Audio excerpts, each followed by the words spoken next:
how to auto chop or auto slice your drums. So I got a drum break right here. Go ahead and hit slice. Now what you want to do is go to mode and hit detect, and then you want to play with the sensitivity level.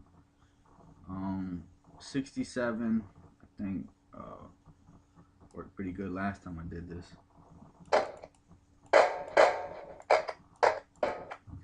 Alright, so then you just hit apply, and then now it chopped up, you know, that whole drum break. So real quick and easy. Hope this helped y'all out. Until next time, peace.